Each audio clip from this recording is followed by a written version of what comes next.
नमस्कार जोहार। आप देख रहे हैं बोहरा न्यूज। आप सभी का स्वागत है। आज बात हम लोग करने वाले हैं भरतपुर विधानसभा के बारे में। जो हमारे पत्रकार मनोरंजन जी हैं, आइए इनसे कुछ जानते हैं। देखिए, भनातपुर विधानसभा सीट एक ऐसी है, यहाँ पे जो 13 नवंबर को वोटिंग हो गया है।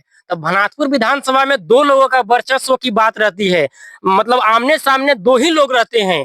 एक रहते हैं जो नगर गणराज्य परिवार से अनंत प्रताप देव छोटे राजा जी हैं, जो पूर्व में विधायक भी रह चुके हैं। और एक जो उस क्षेत्र के जो आते हैं, कदवन क्षेत्र के जो राजा हैं भानु प्रताप शाही। इन दोनों के बीच में आमने सामने की लड़ाई होती है, हमेशा देखा गया है।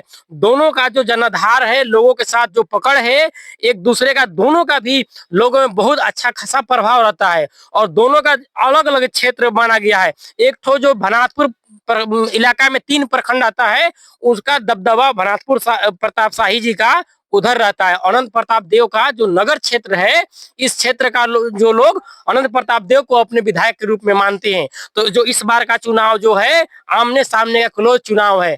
13 नवंबर को वोटिंग हो गया है, वो बक्सा में कैद हो गया है परिणाम। लेकिन बात यहाँ किया जाए भानु प्रताप शाही, जो वर्तमान में विधायक है और भाजपा के प्रदेश उपाध्यक्ष भी भानु प्रताप शाही हैं। भानु प्रताप शाही जब बोलते हैं विधानसभा में, तो एक ऊर्जा सा उत्पन्न हो जाता है। भानु प्रताप शाही दहाड़ते हैं तो पूरा विधानसभा हिलता है। भानु प्रताप शाही जब भी विधानसभा में दहाड़ते हैं ना, तो जो स्पीकर होता है, जो विधानसभा अध्यक्ष होता है, उनके कान का जो है ना, जू जो है वो कांपने लगता है, हिलने लगता है। और बोलते हैं भैया शांत रहिए। वो मुद्दा को मुखर के साथ अपने बातों को रखते हैं, अपने विधानसभा के बारे में रखते हैं। भानु प्रताप शाही कोई मामूली नेता नहीं है। उनका एक ही जो उनका गलत काम एक ही है, जो दवा घोटाले में फंस गए हैं, जिसके कारण उनको उनको आलोचना का सामना करना पड़ता है। नहीं तो भानु प्रताप शाही इस क्षेत्र के नहीं, पूरे राज्य के सबसे प्रबल नेता के रूप में उभरते हुए नजर आ रहे हैं। भानु प्रताप शाही जब भी विधानसभा में जाते थे, बोलते थे, तो उनका आवाज गूंजता था। तो इस बार का चुनाव यहाँ पे इसलिए पूरा इंडिया गठबंधन यानी हेमंत सोरेन की पार्टी इसीलिए चुनाव है लड़ रही है भनातपुर विधानसभा क्षेत्र में, कि भानु प्रताप शाही को रोका जाए। इस बार का समीकरण भनातपुर विधानसभा का सीट का हम समीकरण आपको बता रहे हैं। भनातपुर विधानसभा में मुसलमान वोटर, जो रविदास वोटर है, जो बसपा का जो कोर वोटर था, यहाँ के पूर्व प्रत्याशी जो ताहिर अंसारी थे, उन्होंने यह घोषणा किया कि हम चुनाव नहीं लड़ेंगे। हम अनंत प्रताप देव को जेएमएम पार्टी की तरफ से उम्मीदवार बनाएंगे और इनका हम समर्थन करेंगे। केपी यादव जो थे, यादव वोट बैंक का जो उनके साथ अच्छा खासा प्रभाव रहता था, केपी यादव भी इस बार अनंत प्रताप देव के साथ में नजर आ रहे हैं। तो इस बार का जो चुनाव है, आमने सामने चुनाव है। इस बार का चुनाव संविधान का चुनाव है, संविधान बचाने का चुनाव मुद्दा रखा गया है। अनंत प्रताप देव 15 साल के हिसाब मांग रहे हैं, और भानु प्रताप शाही जो हैं इस चुनाव में मांगे थे कि हम माटी का बेटा है, इस क्षेत्र का बेटा है, हमने विकास किया है, हमको विकास के नाम पर वोट दिया जाए। और अनंत प्रताप देव 15 साल के नाम पर मांगे, 15 साल के हिसाब के बारे में बात करते हैं। इस बार का जो भनातपुर जो विधानसभा का चुनाव जो हुआ है, इस बार चुनाव आमने सामने का क्लोज फाइट वाला चुनाव हुआ है। इस विधानसभा का समीकरण आपको जानने में बहुत टाइम लगेगा। इस क्षेत्र का वोटर इस बार न इस बार का वोटर न पार्टी विशेष वोट की है, न व्यक्ति विशेष वोट की है। विचार की लड़ाई यहाँ पे होगा गया है। एक तरफ जो जो मतलब माना गया है, मुसलमान वोटर तो हमेशा बीजेपी के विपक्ष में वोट करती हुई नजर आई है। जो मतलब मुस्लिम वोटर है, अल्पसंख्यक वोटर है, लगभग यहाँ से 35 से 40 हजार है। इसलिए अनंत प्रताप देव ताहिर अंसारी के साथ में लेके चलते नजर आ रहे हैं हमेशा। और इसी का फायदा उठाने के चक्कर में भानु प्रताप शाही हमेशा ताहिर अंसारी को बोले जे मेरा चुनाव छोटे राजा यानी अनंत प्रताप देव से नहीं है, चुनाव हमको बांग्लादेशी घुसपैठी के खिलाफ है, ताहिर अंसारी के खिलाफ है यह चुनाव। आप एक एक भाषण को आप जब सुनिएगा, लोग भी सुने हैं, तो भानु प्रताप शाही कभी भी अनंत प्रताप देव का नाम नहीं लिए हैं। इसलिए नाम नहीं लिए हैं क्योंकि जब अनंत प्रताप देव का नाम लेते हैं तो चुनाव हम हार सकते हैं। जब ताहिर का नाम लेंगे तो हिंदू मुस्लिम जब होगा तब हमको फायदा होगा। इस चुनाव में जो चुनाव हुआ है, बहुत क्लोज फाइटिंग चुनाव हुआ है।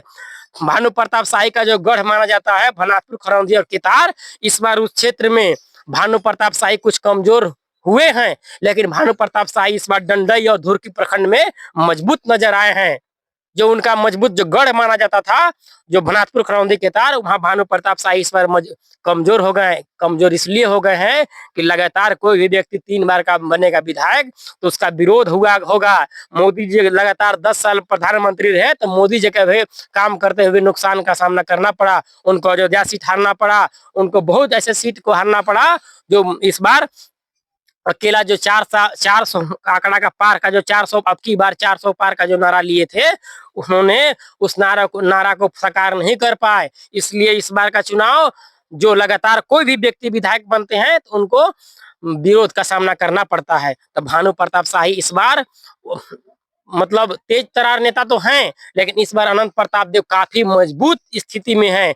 इसलिए मजबूत स्थिति में है कि जितने भी छोटे मोटे निर्दलीय प्रत्याशी थे, जो बहुजन से, सपा से, जितने भी मतलब कांग्रेस से लड़ते थे या निर्दलीय लड़ते थे, वो सारे प्रत्याशी इस बार अनंत प्रताप देव के समर्थन में आ गए हैं। इसलिए आ गए क्योंकि हमको भानु प्रताप शाही को हराना है। भानु प्रताप शाही को हराना अकेले अनंत प्रताप देव की बस की बात नहीं है, न कभी हरा पाएंगे। इसलिए नहीं हरा पाएंगे क्योंकि भानु प्रताप शाही का जो औहदा है बहुत ऊंचा हो गया है। भानु प्रताप शाही जब गरजते हैं, बोलते हैं, विकास की बात करते हैं तो लोग उनके बात को सुनते हैं और समझते भी हैं। भानु प्रताप शाही एक माटी से निकले हुए बेटा के रूप में उभरते हुए नजर हमेशा इस क्षेत्र में आते हैं। तो भानु प्रताप शाही इस क्षेत्र के बहुत बड़े नेता के रूप में उभर कर आए हैं। इसलिए अनंत प्रताप देव अकेले उनको नहीं हरा सकते थे। इसलिए भानु प्रताप शाही को हराने के लिए सारे नेता एक साइड हो गए और अकेला भानु प्रताप शाही अभी भी दहाड़ते हैं क्षेत्र में। बोले एक अकेला 100 पे भारी, हम ताहिर से न मुसलमान से डरने वाले नहीं है, ये भानु प्रताप शाही बोलते हैं। लेकिन अनंत प्रताप देव प्रत्याशी तो हिंदू हैं, तो हिंदू मुस्लिम की बात यहाँ होनी नहीं चाहिए थी। लेकिन भानु प्रताप शाही जानते थे जब से हम हिंदू मुस्लिम नहीं करेंगे तो हमारी दाल गलने वाली नहीं है।